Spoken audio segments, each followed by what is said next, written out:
Here I'm with the guy who's being victimized by the police based on the situation which you came for today. What happened to you, my man? Ngiyadayisa kona lapha ngigwaqweni lapha ku Victoria Street ku Alopaisa. Yes. Before benginayo permit laphana kwabuya amaphoyisa bayithatha permit yabuyela khona ku office yabo. Andiqineni babuya bona babuya kusithathela khona impahla. Yes. Bethatha impahla ngiyakhokha, thatha impahla ngiyakhokha njalo. Sometimes futhi babuya abhale nje ama-ticket. Mangabe bethatha impahla ukhokhela ngikhokhela ukuthi ibuyele kuwena impahla usukhokhela. Ngikhokhela khona ukuthi ibuyele impahla ibuyele izandla lami.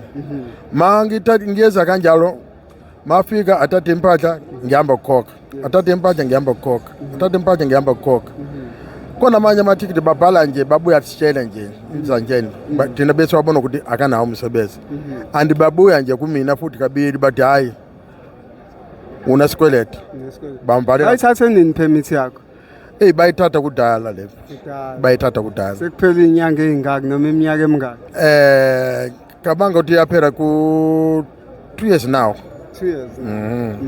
Ngalosikhathi baseyithathile manje ngihlala nje mina ngina permit kodwa babuya amaphoyisa athathe impahla ngihambe kukhokha khona lapha mangikhokhile khona ngihambe kulanda impahla. Isizathu sabo isiphi mkhulu? Abafuni ukuthi udayisele lapha bathi siphi isizathu? Isizathu sakubona bathi angafuni ukuthina sidayisa khona lapha ngqaqweni basibuyise khona workshop. Kodwa thina workshop asifuni ukuhlala khona workshop kabili because before bese khona lapha workshop basusa khona ukuthi angasifune khona lapha abafowethu balana ukuthi hayi asidinge nina lana nathi ndinesifuna udayisa. Savuma lokho sabuyela khona ngqaqweni. Ngasikhathi sibuyela khona ngqaqweni siyabona khona ukuthi bona bayafika futhi hayi buyisani khona lapha ama-license lawona. Manje mina thina ama-permit la siyabuyisela muva babuya futhi babuya kusithatha khona phakathi manje. Sihamba kukhokha njalo ngenyanga. Wena-ke mkhulu unawo amaphepha mhlawumbe ipermit yokuba la unayo passport yonke into yakhe right? ID yona ngayithola lapha yana kumhulumeni ngaleso sikhathi 1999.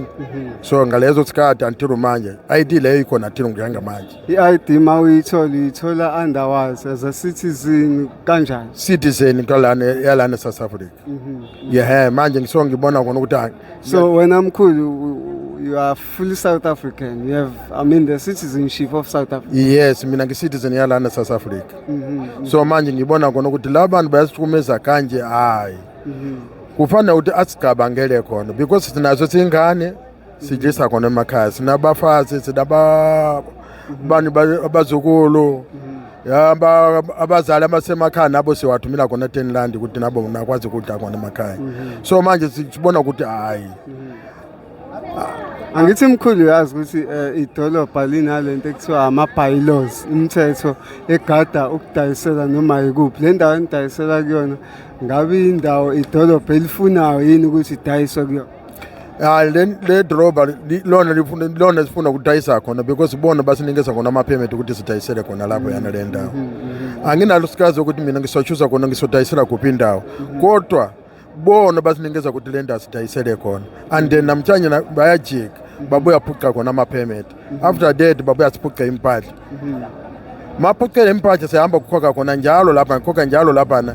Imali eningi yona siyilahla khona lapha yana kulolento kumasipala.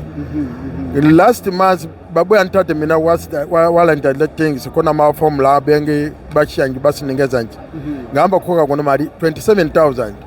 27,000 ngamuva kwalomfana lo ungamuva kwakho lapha yana naye besithathe kanye naye nawakho kamali ma wena mkhulu uthi amaphoyisa athatha imali abesethatha nempahla yini still futhi aphinda abuye noma senikhokhile ayithathe impahla. Yiko lokho siyakhala kakhulu ukuthi angazi kwesewa njani kanje. Manje thina mathinikeza khona intetho siyawulandela khona intetho wabo. After that kulomthetho bayawuphula. Babuya khona basiphuca khona impahla. Masiphucela impahla siyayikhokha. So angazi ukuthi kwesewa njani lapho yana. Nathi thina siyadedeka kakhulu angazi kwesewa njani kanjalo baba. Manje ngoba nize la mkhulu yini enifuna yenze? What do you hope to achieve by coming here? Into sifikele lapha yana sifuna ukuthi ama-permit asibuyisele ngezandla lethu. Sikwazi ukudayisa kahle. Because masifikele lapha sifuna ukuthi masidayisa sikwazi ukufida khona izingane.